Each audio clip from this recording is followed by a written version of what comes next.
Amanda was my brother's girlfriend at the time, and this happened when she was looking for her first apartment so she could finally move out of her parents' house. Since she and my brother had only been dating for a few months, they didn't want to move in together just yet, so she decided to look for a roommate online and turned to Craigslist. She came across an ad titled something like "Roommate Wanted, Females Only," which wasn't too unusual in the area since most of the neighborhood was made up of young professionals, and the price was almost too good to be true. Just $225 a month for a private bedroom with an attached bathroom. The listing described the occupant as a 23-year-old college student who didn't feel comfortable living with males, which made sense to Amanda, and the details sounded perfect so far.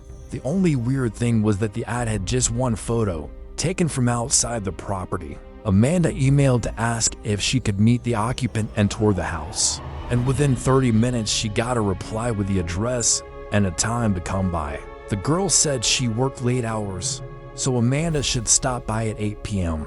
When Amanda arrived, the first odd thing she noticed was a handwritten note taped to the front door saying, "Door broken, use back door." She walked around to the back, noticing the yard was a bit neglected. Tall grass, weeds, dusty windows, but nothing that screamed danger. She knocked on the back door, expecting to meet the young woman, but instead an older man in his 40s answered. At first, Amanda thought she had the wrong address, but the man smiled and explained that he was the landlord and that the occupant was still at work but had asked him to show her around. He was unshaven, wearing worn-out clothes, and gave off the vibe of someone who might be living out of his car. Only the kitchen light was on inside the otherwise dark house, which was completely unfurnished. As they walked through, Amanda noticed that he moved quickly from room to room, answering questions politely but seeming annoyed when she left the lights on too long, allowing her just a few seconds in each space. There was one room he refused to open, saying it belonged to the occupant and he didn't want to invade her privacy. Another odd detail caught her attention. The front door was blocked from the inside with a wooden plank nailed across it, supposedly because it was broken. Amanda's internal alarm bell started to ring, but she stayed polite, thanking him for the tour and preparing to leave. That's when he said he'd forgotten to show her the basement, insisting it had been recently renovated and would make a great rec room. They were standing in a narrow hallway between the living room and the kitchen, with the basement door right there. He opened it outward so that it created a physical barrier between her and the back exit, revealing nothing but pitch-black darkness below. He smiled, gestured toward the stairs, and said, "Ladies first." Amanda's unease spiked into full-blown fear at that moment, but before she had to decide how to respond, she got a text and saw a random car pulling up in front of the house. Thinking fast, she pretended it was a call and said loudly, "Hey, are you here? I'll come out from around back and let you in. You have to see this place." With fake confidence, she brushed past him, slipped out the back door, and walked quickly until she was out of sight, then broke into a sprint for her car, jumped in, and sped away. When she got home, she told my brother and her mom everything, and they immediately called the police. Officers took her statement and went to check the property, but by the time they searched Craigslist, the listing had been removed. They discovered the house had actually been foreclosed and abandoned for over 6 months. The occupant's room that the man didn't want her to enter was where he'd been squatting, filthy blankets piled. In a corner, rotting food containers, empty gallon jugs, and disturbingly ripped out pages from porn magazines plastered on the walls. The basement was worse. Halfway down the stairs, a thin piece of fishing line had been tied at shin level, positioned to trip someone in the dark. Down there was another pile of old blankets, a broom handle wrapped in leather belts, and a small box containing several rolls of different kinds of tape. Amanda still believes that the only reason she wasn't trapped down there was the sheer luck of getting the text at the exact right moment, giving her an excuse to get out. I was about 14 years old one summer night when I was up way too late browsing Craigslist, looking for goalie equipment for street hockey because even though I didn't have a job, and barely had any money. I was obsessed with finding the cheapest deal possible. I didn't care if the gear was scratched up or old, as long as I could get pads, a blocker, a glove, and a stick for almost nothing. I was happy. Then I saw it, an ad with photos showing exactly what I wanted, all in surprisingly good condition. Listed for only $50. It seemed way too good to pass up. Without thinking much, I texted the number in the ad, and after a few minutes, the seller replied. He asked me a couple of questions about what I played and how serious I was about hockey. And then, oddly, he asked how old I was. I told him I was 14, and he sent back something like, "That's great.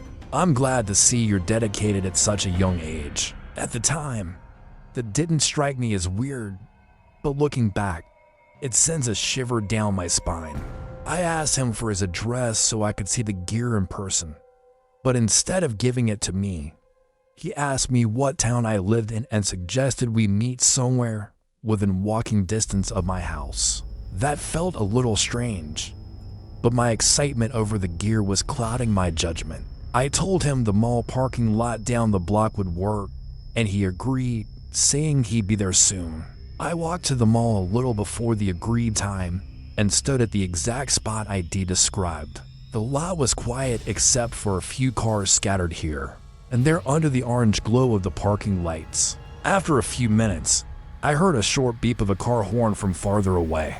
I looked up and saw a white van parked all by itself, well away from the other cars. My phone buzzed with a text from the seller.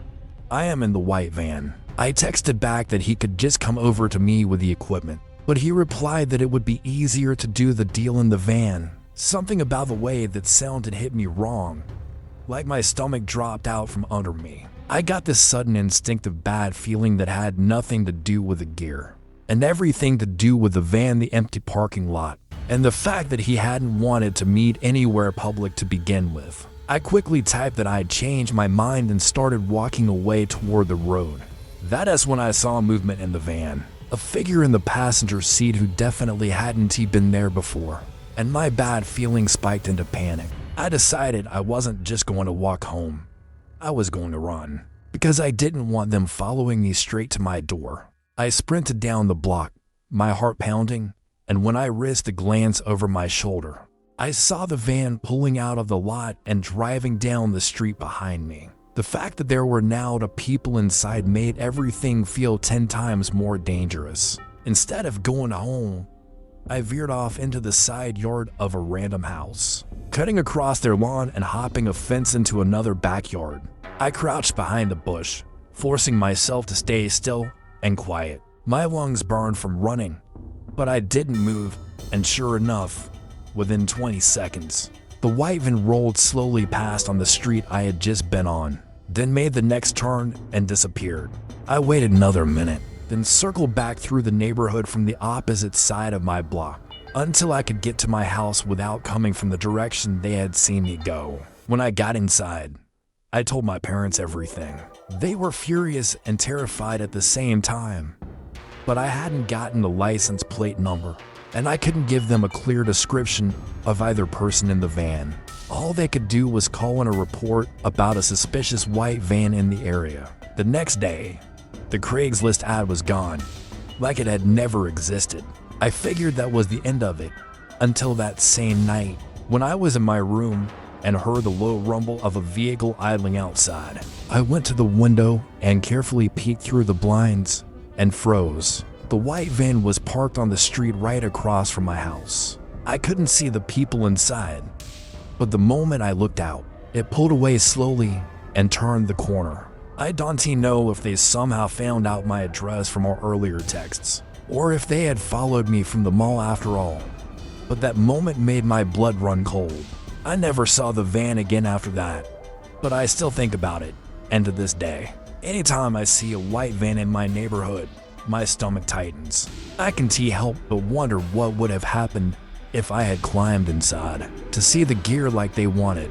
I was living out in the country when I decided to sell my dining room set on Craigslist, a beautiful but heavy oak table with matching chairs that I listed for $1,200, noting in the title, that the price was slightly negotiable. The pictures were good. The set was in great condition. But weeks passed without any serious offers, which I figured was because not many people live close by. Then one afternoon, my phone rang. It was a man calling about the set. His voice had this strange, shaky quality, almost trembling. And though I couldn't put my finger on it, something about it felt off. He asked a few questions, then said he could come by within the hour to see it. I gave him my address, thinking nothing of it, but I was surprised when the doorbell rang less than 10 minutes later.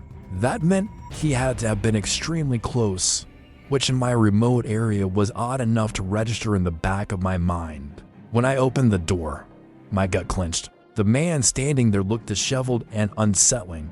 A white undershirt stained yellow in places, baggy pants with frayed hems and small tiers, a gray mustache with a brown stain in the middle, like from years of smoking and messy unwashed hair. He gave me a shaky hello in that same quivering voice from the phone. Against my better judgment, I stepped aside and let him in, because the dining room set was right there by the entryway anyway. His eyes lit up when he saw it, and he walked toward the table slowly, running his hands over the wood, tracing the edges, almost caressing it, all while making strange, low noises under his breath. The silence between us started to feel oppressive, so I broke it by reminding him of my asking price, $1,200, in case he wanted to make an offer. He stopped, looked up at me with a smile that made my skin crawl, and said, "How about $500? I gave a small laugh, partly because the offer was ridiculous and partly because I hoped he was joking. But the smile on his face shifted instantly into a hard, angry glare, and I realized he was dead serious.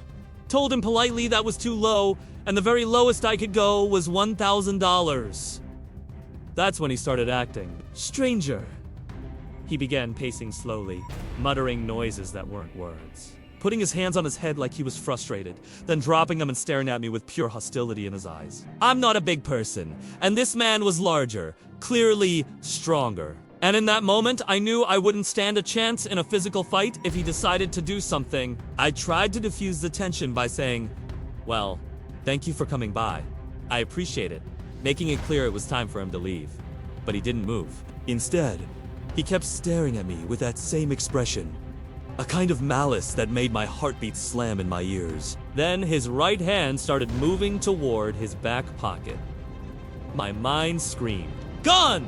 Without thinking, I turned and bolted up the stairs to my bedroom, slamming the door behind me and heading straight for my closet, where I kept my .45. My hands were shaking as I loaded it, and I crouched behind the wall, peeking out just enough to see the top of the stairs.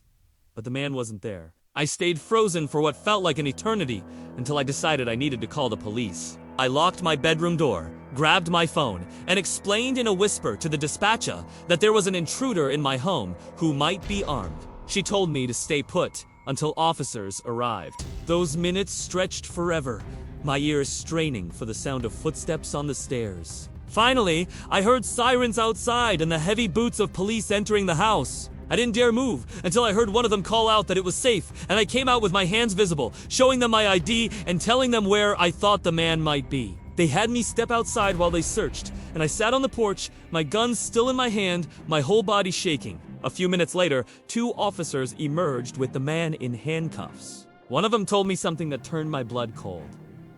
He had been hiding in my pantry closet, crouched in the dark, holding a loaded gun. I realized then how close I had come to being trapped in my own home with someone who clearly had bad intentions. What still haunts me most isn't just the thought of what might have happened if the police had taken longer, but the way he stared at me through the window of the squad car as they drove him away. Eyes locked on mine, with the exact same hatred I'd seen earlier, as if promising that if he ever got the chance, he'd be back.